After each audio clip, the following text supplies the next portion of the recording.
So, as you've gone around and you've asked from tech leaders, folks who in the regulatory space, emerging companies, where do you see for those of us who are not in this every day, do you think are the most practical risks that a business owner needs to be mindful of if they want to implement this sort of technology? Or even if you're a local government or something, you need to start thinking about this for the everyday citizen. Uh, I know there's a lot of science fiction risks, but maybe the more practical and everyday risks that you, even as a journalist, look at and you're asking more questions about and you want to learn more about. I mean, I think one thing is that you have to, keep an eye on what regulation is coming down the pike. So if you're in New York City, you're starting to have to look at if you're using AI tools for hiring, they now need to be audited by a third party and you need to be on board with that. So you can't just, hide away and not be aware of what issues people are talking about as far as regulation and governance of AI that you use, even if it's a third party tool that you bought, from a vendor. That vendor would need to help audit that tool with you.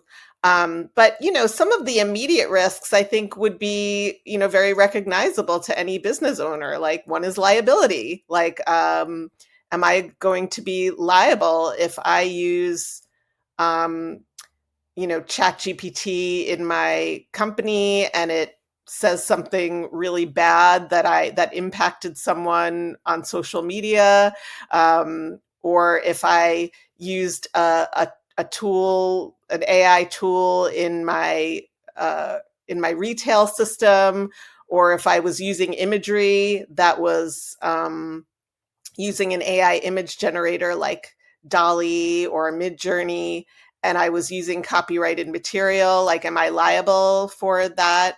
Do I own that? What if my advertising agency owns that? What are the ethics of that?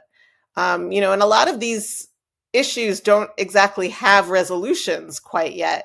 For example, when it comes to using image generators, um, there are companies like if you use Adobe in your company and you're in their enterprise program, they will cover your liability, and that's true for some other companies like Google and Microsoft. Um, but that might not apply if you're a small business. So if you're just starting out or you're a founder, you just do have to think about those things. Um, I think issues with your workforce, are like, what are your employees thinking? What are they using? And are they using some of these AI tools? Do you have a policy in place for them to use these tools or not? Are they just using them without your permission? What are they using it for? Are they using it by inputting your company's data into it? ChatGPT is learning from every prompt you put into it. So, do you have a policy? Does it matter to you if your employees are using that? Um, yeah, so I think these are cases that companies might have policies in place for other technologies, but maybe not have moved forward thinking about this particular type of technology.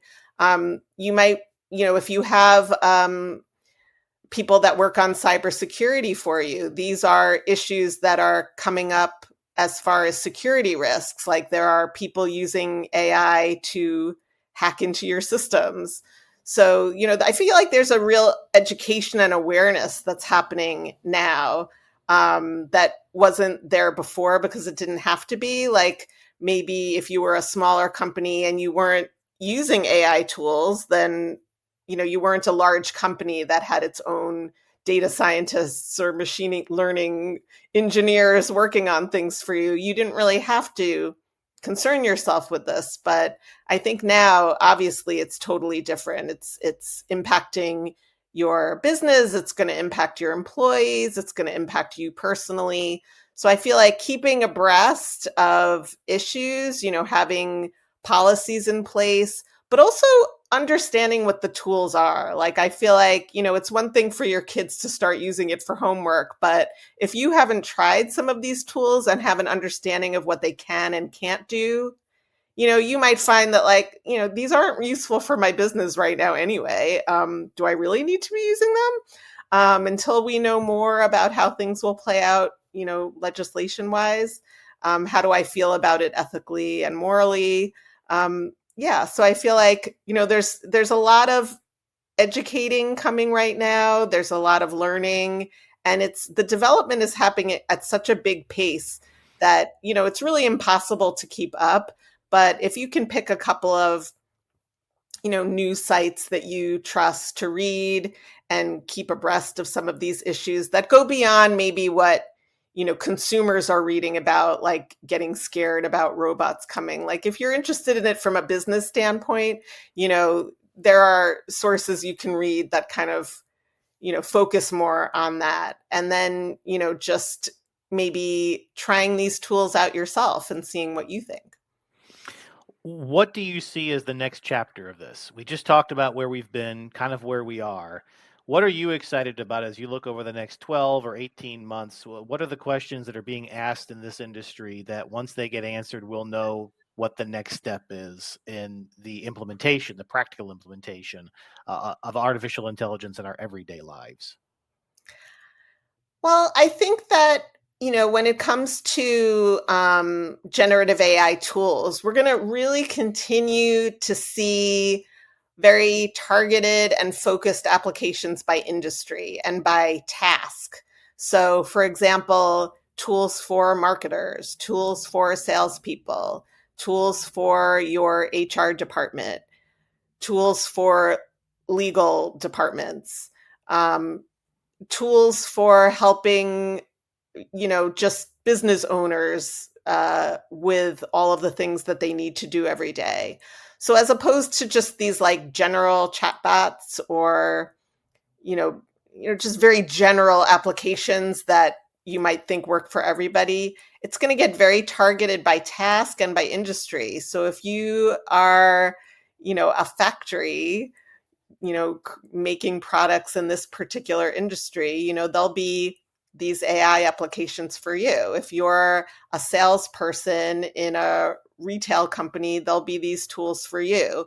So I think that's just going to happen more and more and more. And it's not going to be so much of the big, tools for billions of people, but they'll be for very targeted applications in business. That's one thing. Another big thing that I think is rapidly advancing, though I don't think it's really super short term. It's not something that we're going to see in a very useful way, probably for not another couple of years, but you'll just be hearing more and more about AI agents. So, the autonomous nature of AI, where um, these AI tools and applications can actually do tasks for you with, just a little prompt. So as opposed to just prompting an AI to answer a question, maybe it could, the initial jokey tasks are things like order a pizza for you or,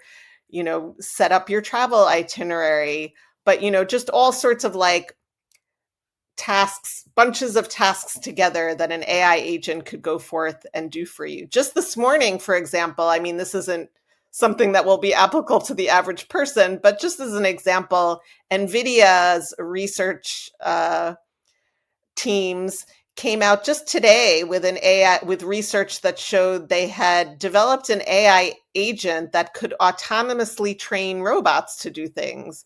So they were able to train a robot to turn a pen around and do like 30 different tasks in ways that were faster than humans. So this is, obviously a little farther down the pike, but it does show that there is an effort to get AI to do lots of different things that we do in ways that could be helpful to us. But obviously, it also brings up a lot of questions as to what that impact on society will be.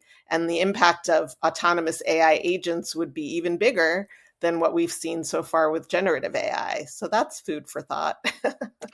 When we think about the natural limits that there might be to this, so let's step outside of the regulatory space for a moment and into the practical space. You mentioned a chip maker like NVIDIA and their ability to continue to produce the processing power needed for the ever evolving space.